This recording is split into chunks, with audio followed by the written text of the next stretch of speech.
Assalamualaikum warahmatullahi wabarakatuh. Semangat pagi buat adik-adik mahasiswa yang mengambil mata kuliah pengelolaan tanah dan air. Dalam kesempatan yang perdana ini, saya perlu menyampaikan beberapa hal. Yang pertama terkait RPS atau Rencana Pembelajaran Semester. Kami sampaikan bahwa mata kuliah pengelolaan tanah dan air disampaikan oleh 3 orang dosen. Ya. Yang pertama saya mengampu 2 kelas, kemudian 1 kelas saya berpasangan dengan Bapak Dr. Nurkolis, yang kedua 1 kelas lagi berpasangan dengan Bapak Partoyo PhD.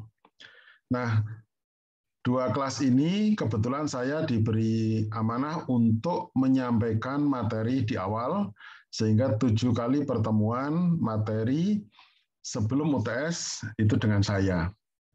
Yang kedua, terkait dengan kuliah pengelolaan tanah dan air, ada RPS yang bisa Anda baca bahwa target yang akan dicapai dari mengikuti perkuliahan ini adalah mahasiswa mampu memahami cara-cara pengelolaan tanah dan air secara benar, serta mampu memecahkan permasalahan pengelolaan tanah dan air di Indonesia.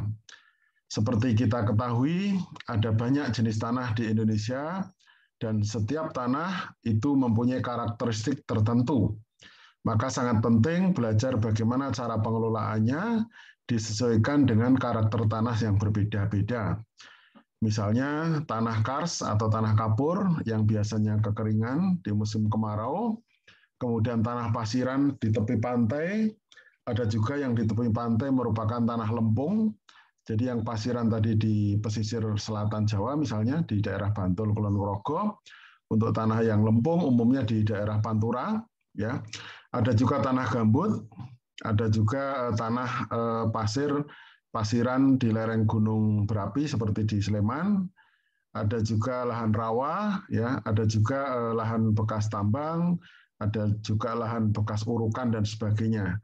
Sehingga pengelolaan tanah dan air ini sifatnya sebagai tools atau sebagai alat untuk bagaimana kita bisa mengelola tanah dan air pada berbagai kondisi lahan yang ada.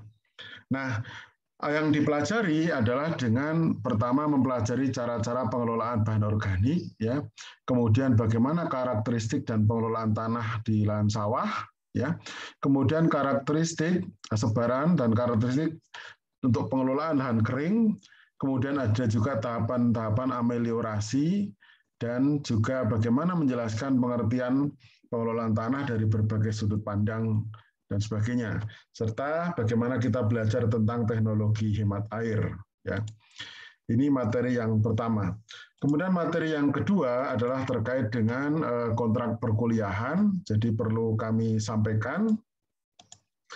Yang pertama terkait kontrak perkuliahan ini adalah bahwa mata kuliah ini disampaikan oleh masing-masing kelas adalah 2 dosen, kemudian penilaian terdiri dari 2, yaitu penilaian UTS dan UAS. Biasanya UTS 40%, UAS 40%, lalu yang 20% adalah tugas pada masing-masing. Jadi tugas di sebelum UTS dan tugas setelah UTS. Apabila tidak ada tugas, maka UTS bulat jadi 50%, UAS juga bulat 50%. Kemudian kedua nilai itu nanti di rata-rata dibagi 2. Ya. Kemudian mata kuliah ini disampaikan dengan sistem online, saat ini belum bisa secara offline. Ini yang tertulis di sini adalah secara offline. Nah, apabila secara online biasanya khusus untuk mata kuliah saya online, jika sinkron dengan Zoom itu biasanya menggunakan waktu sekitar 30-40 menit, kemudian dilanjutkan diskusi online di grup WA. Apabila saya berhalangan, maka secara online maka akan disampaikan secara asinkron. Biasanya kuliah disampaikan dengan cara direkam di Zoom, ya, kemudian diupload di YouTube baru disampaikan kepada saudara. Seperti yang Anda lihat pada paparan kali ini, ya.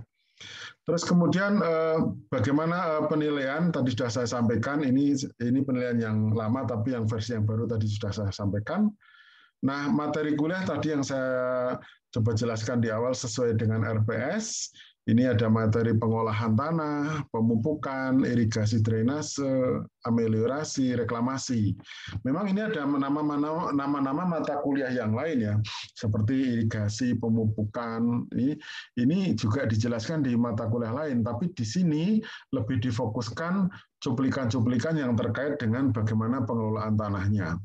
Lalu kemudian dijelaskan beberapa jenis lahan ya, karena ada lahan kering ya, lahan yang ketersediaan airnya terbatas, atau lahan sawah yang di mana ketersediaan airnya cukup melimpah.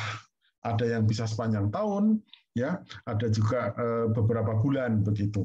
Kemudian ada juga pengelolaan sistem ladang ya, ladang ada yang menyebut tegalan begitu, seperti apa ya, atau ladang yang berada di dekat hutan itu seperti apa, atau penanaman di bawah tegakan.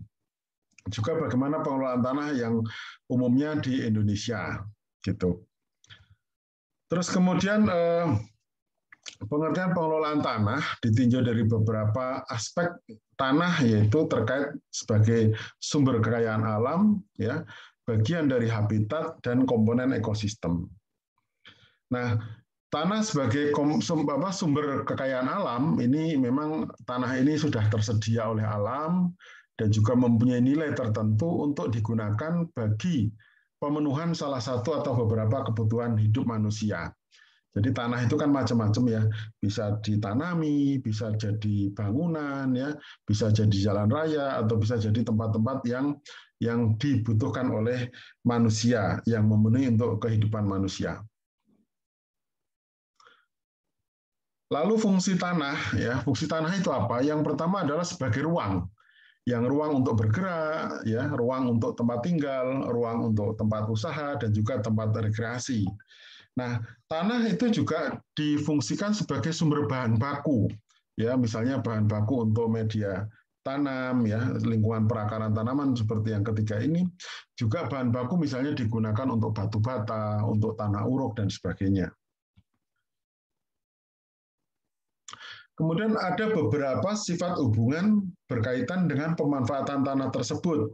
Jadi memanfaatkan itu yang pertama adalah saling meniadakan, ya, saling meniadakan. Jadi kalau itu dimanfaatkan ya jadi tidak ada gitu ya. Fungsinya jadi hilang, ya. Jadi misalnya kalau tanah itu ditempati bangunan, otomatis kan fungsi tanahnya hanya sebagai fondasi dan sudah tidak ada lagi untuk dimanfaatkan pada kebutuhan yang lain. Kemudian yang kedua adalah saling melengkapi, ya, saling melengkapi. Bagaimana pemanfaatan itu berhubungan di antara tanah, misalnya dengan tanaman, itu saling melengkapi, juga saling mendukung, ya, saling mendukung. Ada juga yang sifatnya persaingan atau kompetitif. Nah, pengolahan tanah itu peruntukan dan penggunaannya perlu diatur ya. Karena apa? Karena banyak kepentingan yang ada di dalamnya. Perlu juga air dalam pemanfaatan tersebut. Nah, air ini diperdalam dengan pelajaran dalam irigasi dan drainase terkait dengan kuantitas dan kualitasnya. Jumlahnya seberapa yang dibutuhkan. Nah, airnya ini dari mana? Karena sumber air itu kan ada 3 ya. Ada air yang berasal dari curah hujan, air yang berasal dari air tanah, dan air yang berdasar dari lateral atau permukaan. Bisa irigasi, bisa dari sungai, selokan, dan sebagainya. Perlu juga perencanaan dalam menggunakan tanah dan air sebagai sumber kekayaan alam yang disusun, diatur sebaik-baiknya sehingga dapat dimanfaatkan setepat mungkin dalam jangka yang tidak terbatas. Artinya penggunaan tanah ini perlu dikelola dengan baik dengan konsep berkelanjutan, dengan konsep pelestarian, dengan konsep konservasi begitu.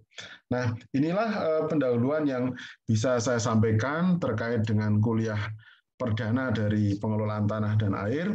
Nah, inilah yang perlu Anda cermati nanti, bekal-bekal ini, ya. Semoga nanti dalam pengelolaan tanah ke depan itu Anda sudah siap menghadapi permasalahan yang ada. Sebagai contoh adalah permasalahan, ya, sebagai contoh adalah permasalahan ketika terkait dengan misalnya program food estate.